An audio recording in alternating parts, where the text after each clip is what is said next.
नमस्कार, मैं डॉक्टर सुलोचना।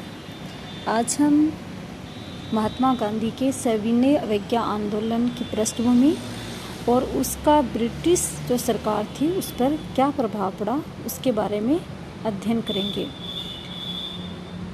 गांधी जी द्वारा सविनय अवज्ञा आंदोलन की शुरुआत 1930 में की गई। जब 1930 में पहली बार स्वतंत्रता दिवस के रूप में मनाया गया और उसी कड़ी को आगे बढ़ाते हुए गांधी जी ने सविनय अवज्ञा आंदोलन प्रारंभ किया। और ये जो आंदोलन है वो गांधी जी ने दांडी मार्च से शुरू किया। गांधी जी द्वारा 1930 में अपने जो साबरमती आश्रम है उसमें अपने 78 साथियों के साथ एक यात्रा शुरू की, दांडी जो कि अहमदाबाद में स्थित है, 385 किलोमीटर दूर वहाँ से। इस यात्रा में गांधी जी के साथ एक सामूहिक रूप से सभी लोगों ने भाग लिया था और गांधी जी 6 मार्च 1930 को दांडी पहुँचे और वहाँ पहुँचकर उन्होंने नमक बनाकर कानून को तोड़ा। गांधी जी ने सविनय अवज्ञा आंदोलन की शुरुआत इसलिए की क्योंकि ब्रिटिश सरकार द्वारा नमक बनाना गैर कानूनी घोषित कर दिया था। अर्थात ब्रिटिश सरकार ने नमक बनाने पर अपना एक एकाधिकार प्राप्त कर लिया था और जो भी कोई नमक बनाता था वह गैर कानूनी था।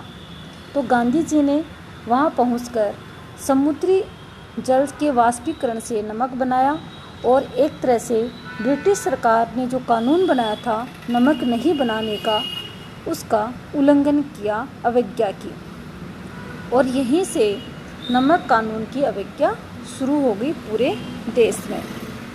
अब हम ये देखते हैं कि इस आंदोलन के प्रथम चरण में गांधी जी ने जो नमक बनाया, ये सारी घटनाएं पूरे देश में घटित होने लगी।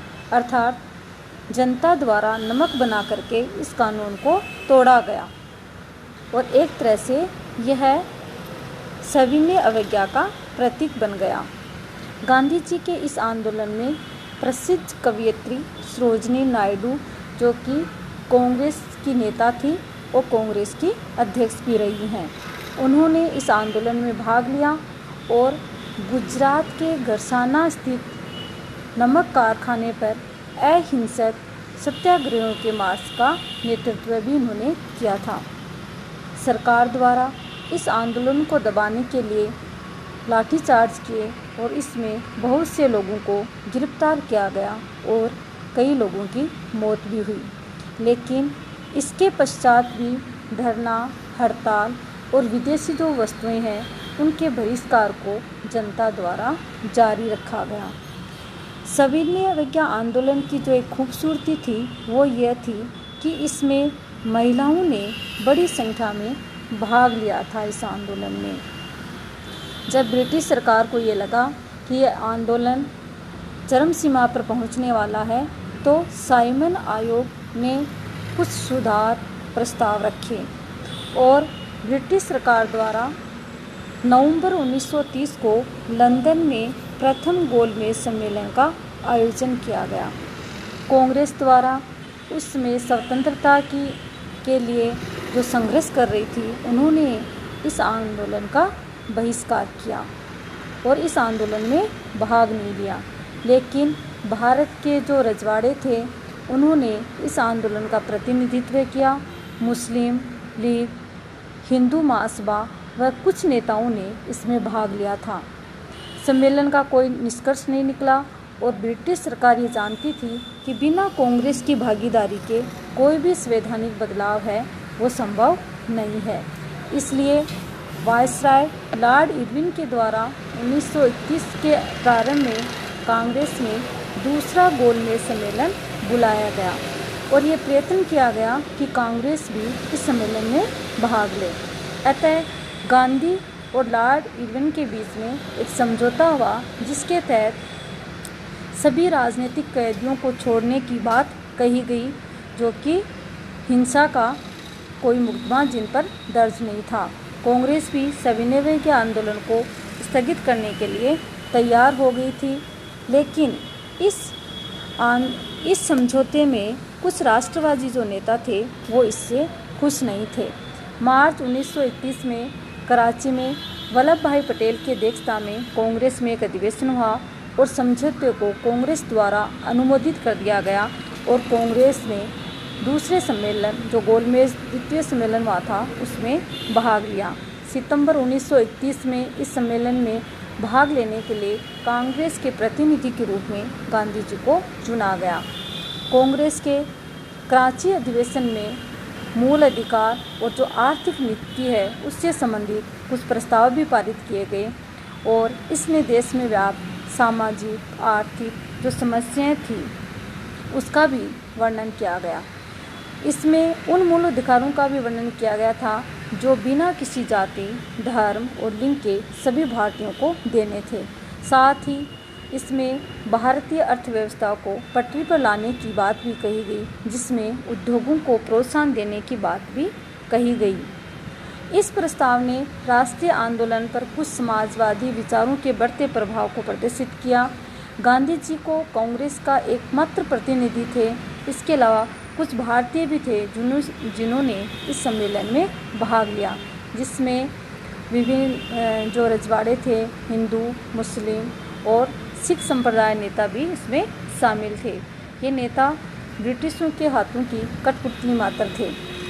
इस सम्मेलन में गांधी जी द्वारा भाग ले लिया गया, लेकिन भाग लेने के पश्चात गांधी जी के साथ जो भी समझौते हुए थे गांधी जी इससे नाखुश थे और एक तरह से गांधी जी जैसे ही भारत वापस लौटे तो उन्होंने सविनय अवज्ञा आंदोलन को पुनः शुरू कर दिया था। सरकार द्वारा बड़ी मात्रा में दमन चक्कर चलाया गया और यह आंदोलन और अधिक तेज हो गया। गांधी जी और अन्य नेताओं को गिरफ्तार कर लिया गया। सरकार द्वारा किए गए इस दमन चक्कर का अंदाज इसी से लगाया जाता है कि लाखों की संख्या में बहुत से लोगों को जेलों में डाल दिया गया। आंदोलन को 1934 में वापस ले लिया गया। कांग्रेस ने 1934 में एक बहुत ही महत्वपूर्ण प्रस्ताव है वो रखा, जिसमें ये प्रस्ताव में ये इस पर विचार किया गया कि सार्वभौमिक वयस्क मताधिकार पे एक निर्वाचित संवैधानिक सभा का गठन किया जाए और इस निर्वाचित संविधान सभा का गठन है वो भारतीयों द्वारा ही किया जाए और भारतीय स्वयं ये तय करेंगे कि उन्हें कैसा शासन चाहिए। अर्थात सविनय अवज्ञा आंदोलन ने भारतीय लोगों में एक राजनीतिक जो चेतना है वो पैदा की। अभी हम ये देखते हैं कि जो सविनय अवज्ञा आंदोलन है वो सफल तो नहीं रहा, लेकिन फिर भी इसका प्रभाव क्या रहा।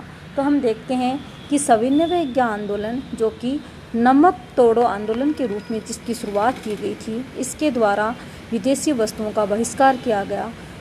पहली बार भारतीय महिलाओं ने बढ़ चढ़ करके इसमें भाग लिया, अर्थात समाज का एक दूसरा वर्ग जो कि आधी आबादी को कवर करता था उसने भी इसमें भाग लिया और ब्रिटिश सरकार के प्रति जो आस्था थी वो उसमें भी बदलाव आया और एक तरह से लोगों ने दूसरों तक पूरी भारतीय जनता को जागृत करने के जो तरीके थे उसमें भी बदलाव आया, जैसे कि प्रभात फेरी, पर्चे बांटना, ये प्रचार के हैं वो नए नए तरीके भी सामने आए और ब्रिटिश सरकार की जो दमनकारी नीति थी उसका विरोध किया गया और पहली बार इस पर भी निर्णय किया गया कि एक संविधान सभा का गठन किया जाए जो कि भारतीय जनता स्वयं करे और भारतीय जनता ये स्वयं तय करेगी कि उन्हें कैसी शासन व्यवस्था चाहिए। तो धन्यवाद।